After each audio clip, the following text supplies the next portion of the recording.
Bom dia, caros alunos, meu irmão, minha irmã.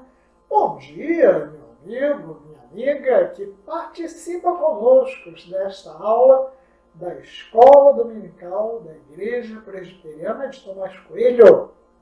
Sejam todos bem-vindos. Presbítero Isley com vocês agora para iniciarmos os estudos do pilar Teologia Bíblica em nosso sistema de ensino integrado com o módulo Profetas 1. Esta aula está gravada em nosso canal youtube.com/iptcoficial e você pode acessá-la também em outras ocasiões. Sempre que acessar, e também agora mesmo, por exemplo, escreva nos comentários da gravação o seu nome e a data, para que tenhamos uma boa ideia do alcance deste trabalho. Você pode ter alguma dúvida ou comentários aos assuntos da aula para fazer. Bem, escreva nos comentários, aí abaixo da tela da aula, o seu nome e as suas perguntas ou as suas respostas a perguntas que sejam feitas, as dúvidas que você tenha. Estamos prontos para atender, tão logo verifiquemos o seu comentário. E você pode, se preferir, participar da aula online dos jovens. O assunto deles é o mesmo. Acesse com o link do Zoom enviado para você. E aí, meu irmão, meu amigo, você tem participado dos cultos ao vivo e das demais aulas gravadas neste canal youtube.com/iptcoficial? Para você que tem filhos nas classes infantis, há aulas gravadas também neste mesmo canal. Já para os adolescentes, temos aulas ao vivo. Solicite o link às professoras Rosinha e Natália. Vamos fazer a introdução à temática do módulo, depois a introdução à aula. Vamos orar? Pai, muito obrigado porque podemos recomeçar o estudo da Tua Palavra em nossa escola dominical. Desta vez com um novo módulo, Profetas 1, procurando conhecer de forma panorâmica o trabalho dos profetas, mas de forma bem próxima à mensagem que Tu tens para nós, que estava sendo ministrada naquela época e que é ministrada hoje também aos nossos corações, de forma que entendamos e sejamos servos mais fiéis a Ti no nosso dia a dia. Em nome de Jesus. Amém. Muito bem. Introdução à temática do módulo. Profetas 1. As fases da instituição profética em Israel têm determinadas variações, os estudiosos indicam algumas, mas temos basicamente 3. A fase da profecia pré-monárquica. Como o nome já diz, é antes que venha o reinado, antes que venha a monarquia, isto é, no início da história do povo de Israel. Naquela época, os profetas detinham as rédeas da liderança do povo. Podemos ver isto em Moisés, em Débora, em Samuel, que eram profetas, isto é, aqueles que traziam a palavra de Deus para o povo, e que exerciam uma liderança naquele povo, capaz de levá-los pelo deserto até chegarem à Terra Prometida, com Moisés, capaz também de levá-los às batalhas, como Débora, capaz de levar o povo tanto às lutas quanto à constituição do reinado, que é o trabalho de Samuel. Bem, depois da profecia pré-monárquica, nós teríamos também a profecia pré-clássica. Pré-clássica. Nós temos alguns profetas no texto bíblico. Natan, lembra dele? Gade. Temos o profeta Elias. E temos o profeta Eliseu. Esses profetas não registraram suas profecias em livros separados que estão no texto bíblico. Nós conhecemos os seus atos pelo que deles se registrou aqui nos livros históricos, nos livros de Samuel, não foi Samuel quem escreveu, nos livros de Reis, não foi Samuel quem escreveu, nas crônicas, nos livros históricos. Depois disso, nós temos a profecia clássica. Por que clássica? Porque é mais conhecida nossa como os profetas maiores e os profetas menores. São 5 os livros dos profetas maiores e 12 os livros dos profetas menores. Todos esses profetas traziam a mensagem do Senhor para o povo. Mensagens de juízo, mensagens de arrependimento, arrependei-vos. Mensagens de restauração do povo escolhido de Deus. Período pré-clássico da profecia, período clássico da profecia, começa por volta do século VIII a.C. Era rei em Israel Jeroboão II e era rei em Judá Uzias. Se nós olharmos as profecias de Amós e Oséias, nós vamos ver isto. Amós, e depois Oséias 1. Ambos falando a respeito do período em que aconteceram as suas profecias. Amós 1. Palavras que em visão vieram a Amós, que era entre os pastores de Tecoa, a respeito de Israel, nos dias de Uzias, rei de Judá, e nos dias de Jeroboão, filho de Joás, rei de Israel, 2 anos antes do terremoto. Bem situado o Amós, explicando direitinho qual era o período em que ele estava falando. E Oséias vai também definir bem esse período. Oséias 1:1.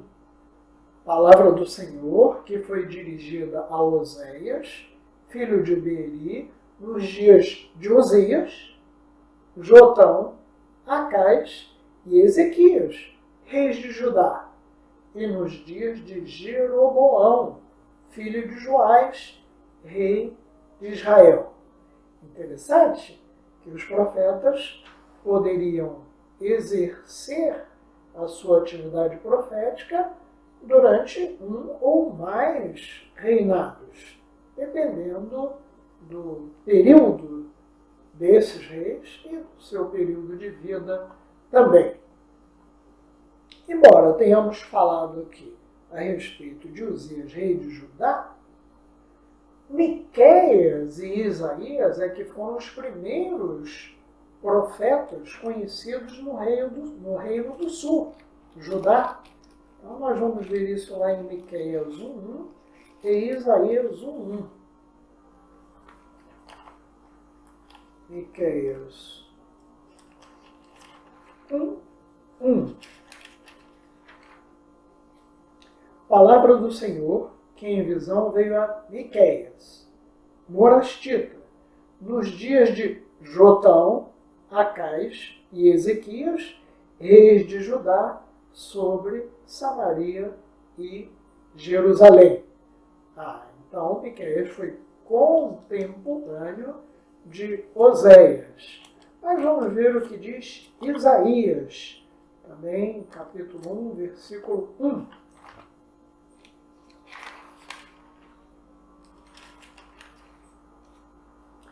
Visão de Isaías, filho de Amós, que ele teve a respeito de Judá e Jerusalém nos dias de Uzias, Jotão, Acais e Ezequias, reis de Judá. Então os profetas podiam ser contemporâneos. Neste módulo, Profetas 1, estudaremos apenas algumas mensagens baseadas nos profetas Daniel, Joel, Ageu, Zacarias e Malaquias. Apenas estes 5. O módulo está fundamentado no material da revista Expressão, Profetas da Restauração, da editora Cultura Cristã. Também, naturalmente, foram utilizados comentários e estudos bíblicos para o desenvolvimento das lições. E o tema de hoje? Primeira aula. Nosso tema é fidelidade ao Senhor. Palavra pregada pelos profetas. E qual é o objetivo deste estudo de profecias? O objetivo é compreender que a nossa fidelidade a Deus não deve ser medida pelas circunstâncias que vivemos. Este objetivo nos leva a entender que uma breve análise da sociedade em que vivemos contraria vários ensinos bíblicos. Por isso, como cristãos, crentes no Senhor Jesus Cristo, não podemos viver de forma a igualar-nos a este mundo. Nós vivemos neste mundo, mas não somos deste mundo. Pelo contrário, é necessário buscarmos a Deus e clamarmos por mudanças que passam pelo próprio testemunho nosso, igreja, que deve ser sal e luz do mundo. A leitura e meditação no livro de Daniel revelam que as narrativas históricas foram reunidas em razão de um propósito específico. Isso é, lemos o livro de Daniel e observamos nele que há um propósito. As narrativas não fornecem apenas história de Israel sob o governo babilônico ou sob o governo persa. O livro inclui os dois governos. Como também não apresentam uma biografia de Daniel, Ananias, Misael e Azarias, que são os amigos de Daniel. Não há uma biografia, apenas citam-se alguns fatos e os eventos proféticos. Bem, de um lado, as histórias enfatizam o modo como a absoluta soberania de Deus opera nos acontecimentos em todas as nações.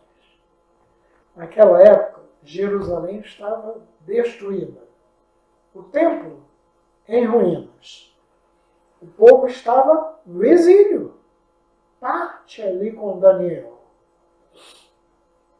Por outro lado, Deus expressa a sua soberania. Ele permanece o Deus supremo. E o Senhor interviria, este é um dos aspectos das profecias de Daniel, o Senhor interviria nos vários reinos, de modo a estabelecer o seu reino universal, eterno, que dura para sempre. Essas narrativas em Daniel mostram que ele e seus amigos seriam vitoriosos, porque a bênção do Senhor estaria sobre eles. Porém, enquanto a intervenção do Senhor não acontecia, como viver e como manter-se fiel a Deus? Primeiro aspecto, há crises que podem alterar nosso modo de viver. O cenário atual do nosso país, por exemplo, revela uma crise econômica sem data para terminar. Estamos falando só da crise econômica. Muitas pessoas honestas, homens, mulheres, jovens, trabalhadores, chefes de família, estão desempregados neste momento. Em fevereiro, a taxa de desemprego no país era de 11,6%. Subiu para 12,6% em abril. Somos um total de 12,8 milhões de pessoas desempregadas.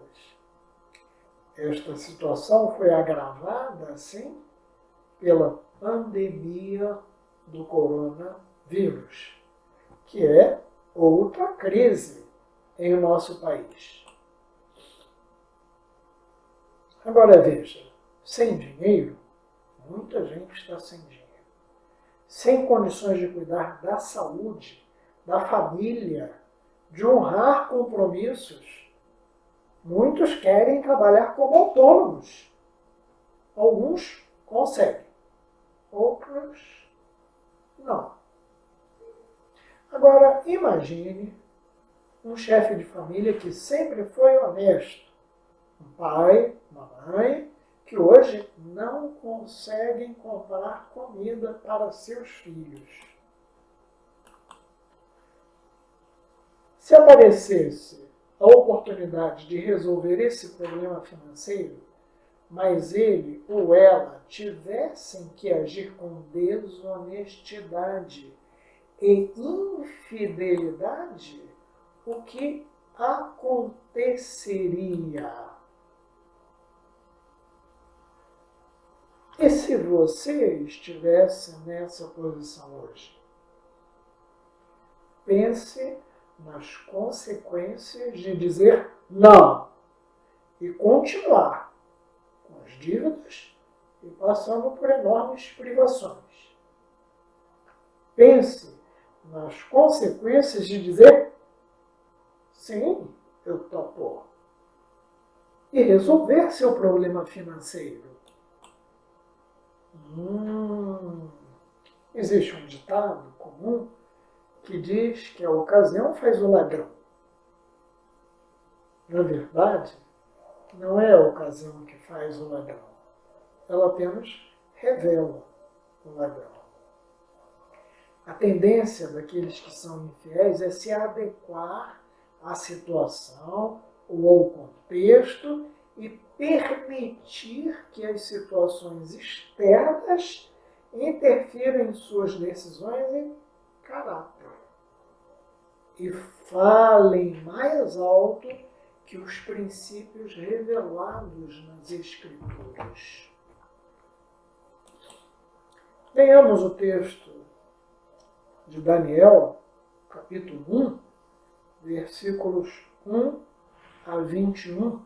É um texto um pouco longo, mas gostaria que você lesse comigo para nós lembrarmos e trabalharmos as questões. No ano terceiro do reinado de Joaquim, rei de Judá, veio Nabucodonosor, rei da Babilônia, a Jerusalém e a sitiou. O Senhor lhe entregou nas mãos a Joaquim, rei de Judá, e alguns dos utensílios da casa de Deus. A estes levou-os para a terra de Selá, para a casa do seu Deus, e os pôs na casa do tesouro do seu Deus. Disse o rei a Aspenaz, chefe dos seus eunucos, que trouxesse alguns dos filhos de Israel, tanto da linhagem real como dos nobres, jovens sem nenhum defeito, boa aparência, instruídos em toda a sabedoria, doutos em ciência, versados no conhecimento, e que fossem competentes para assistirem no palácio do rei, e lhes ensinasse a cultura e a língua dos caldeus. Determinou-lhes o rei a ração diária das finas iguarias da mesa real e do vinho que ele bebia, e que assim fossem mantidos por 3 anos, ao cabo dos quais assistiriam diante do rei. Entre eles se achavam dos filhos de Judá, Daniel, Ananias, Misael e Azarias. O chefe dos eunucos lhes pôs outros nomes, a saber, a Daniel, o de Beltesazar, a Ananias, o de Sadraque, a Misael, o de Mesaque, e a Azarias, o de Abed-nego. Resolveu Daniel firmemente não contaminar-se com as finas iguarias do rei, nem com o vinho que ele bebia. Então pediu ao chefe dos eunucos que lhe permitisse não contaminar-se. Ora, Deus concedeu a Daniel misericórdia e compreensão da parte do chefe dos eunucos. Disse o chefe dos eunucos a Daniel: tenho medo do meu senhor, o rei, que determinou a vossa comida e a vossa bebida. Porque, pois, veria ele o vosso rosto mais abatido do que o dos outros jovens da vossa idade? Assim poríeis em perigo a minha cabeça para com o rei. Então disse Daniel, o cozinheiro-chefe, a quem o chefe dos eunucos havia encarregado de cuidar de Daniel, Ananias, Misael e Azarias: experimenta, peço-te, os teus servos 10 dias, e que se nos deem legumes a comer e água a beber. Então se veja diante de ti a nossa aparência e a dos jovens que comem das finas iguarias do rei. E segundo vires, age com os teus servos. Ele atendeu e os experimentou 10 dias. No fim dos 10 dias, a sua aparência era melhor. Estavam eles mais robustos do que todos os jovens que comiam das finas iguarias do rei. Com isto, o cozinheiro-chefe tirou deles todas as finas iguarias e o vinho que deviam beber e lhes dava legumes. Ora, a estes 4 jovens, Deus deu o conhecimento e a inteligência em toda cultura e sabedoria. Mas a Daniel deu a inteligência de todas as visões e sonhos. Tem sido o tempo determinado pelo rei para que os trouxessem, o chefe dos eunucos os trouxe à presença de Nabucodonosor. Então o rei falou com eles, e entre todos não foram achados outros, como Daniel, Ananias, Misael e Azarias.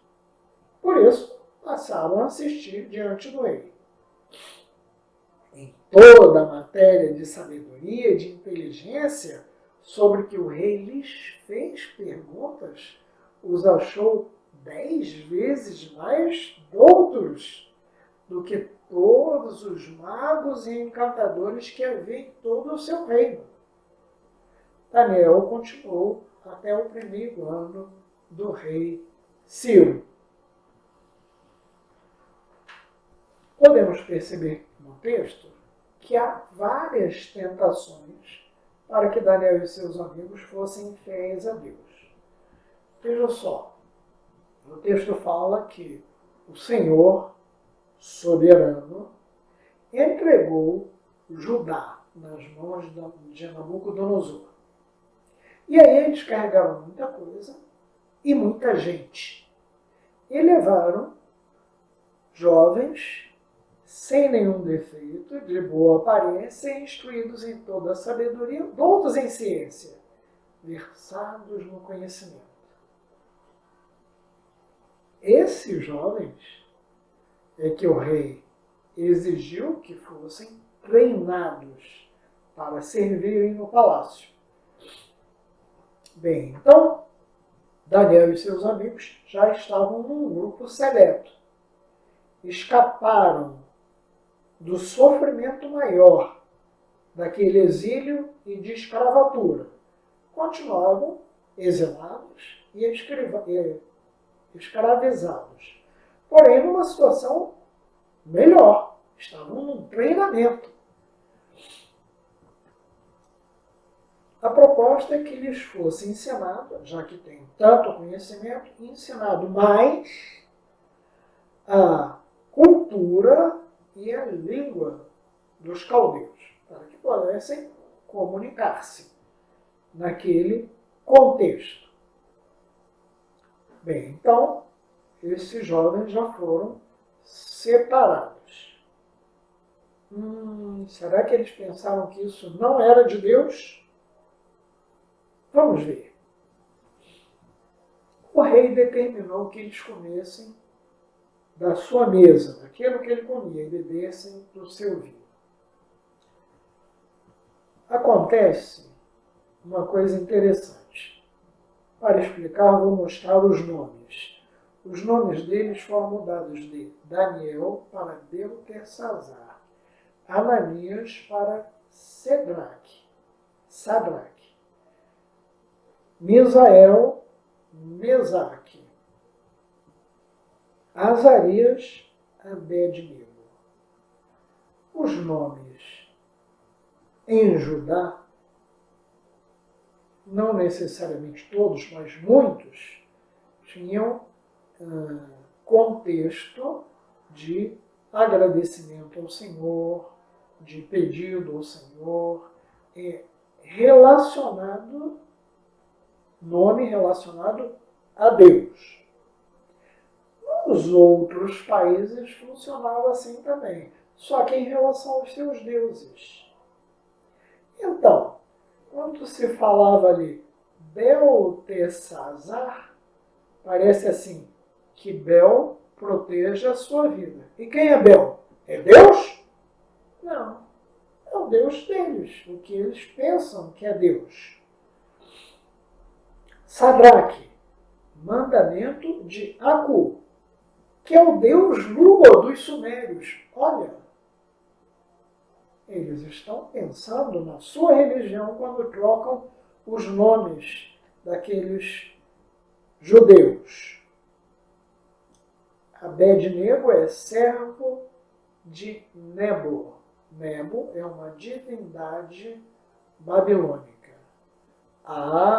Então, a troca dos nomes mostra que tudo o que se faz na Babilônia é feito com relação ao seu Deus. E realmente era assim. Quando os exércitos iam para dominar outros povos, eles levavam bandeiras, levavam ídolos dos seus deuses. Então era a luta dos seus deuses contra os deuses dos outros, inclusive contra o Deus Todo-Poderoso. Mal sabiam eles que era o Senhor quem estava entregando Judá nas suas mãos. Daí, quando se fala da ração diária do rei, finas iguarias da mesa real e o vinho que ele bebia, também se fala de dedicação daquela alimentação ao Deus deles, ou aos deuses deles. Então, para quem tinha o conhecimento, comer daquelas coisas e beber daquelas coisas era adorar aqueles deuses. Por isso é que o texto fala de Daniel resolveu firmemente não contaminar-se. A contaminação não é por impureza do alimento ou da bebida, não, é espiritual. Então, ele resolveu firmemente não contaminar-se. Tentação muito grande, porque já está mesmo vivendo numa situação diferente, graças a Deus. Então, por que não aproveitar e entrar no dia a dia, no contexto daquele lugar? Não. Daniel resolve não aceitar e não contaminar-se.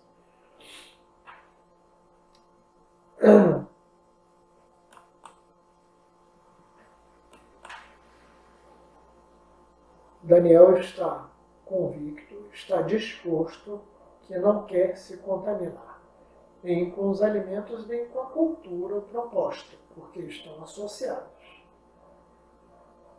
Certamente, eu e você somos tentados todo dia a aceitar o contexto. Quantos de nós estamos com dificuldade financeira e de alimentação? Mas será que nós vamos deixar-nos contaminar? Alguns pensam que infidelidade a Deus diz respeito apenas ao sexo fora do casamento, ou roubar alguém. Mas infidelidade é muito mais do que isso, é muito mais ampla. Às vezes, em pequenas coisas, demonstramos infidelidade. Por exemplo, ocultar a verdade. Meia verdade? Não ser totalmente sinceros. Manipular conversas e situações para levar vantagem ou conseguir o que queremos.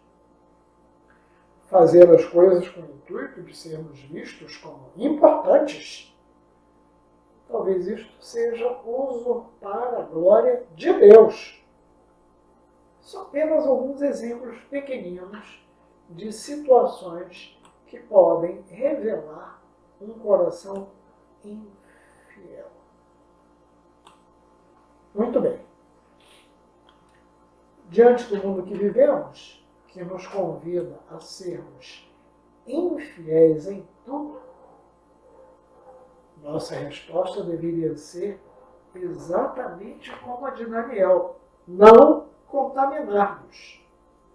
Diariamente precisamos decidir, tomar posição, não contaminarmos, para seguir a vontade do nosso Senhor. Esta lição de Daniel, curtinha, só para introduzir, mostrou que os episódios vividos por Daniel e seus amigos naquele tempo, exilados, na condição de escravos na Babilônia, poderiam ter influenciado a eles de tal ponto que abandonassem a fé. Outros o fizeram. Lembra que o texto fala que dentre eles havia 4 jovens? Os outros eles também vieram de Judá, também vieram do povo de Deus, também tinham conhecimento como eles, mas entraram no contexto, cederam à tentação. Muito bem, compreendemos que a nossa fidelidade a Deus não pode ser medida pelas circunstâncias que vivemos, que a nossa fidelidade não pode estar condicionada ao contexto que nos cerca. Portanto, se vivemos um momento tranquilo, nossa vida deve glorificar a Deus.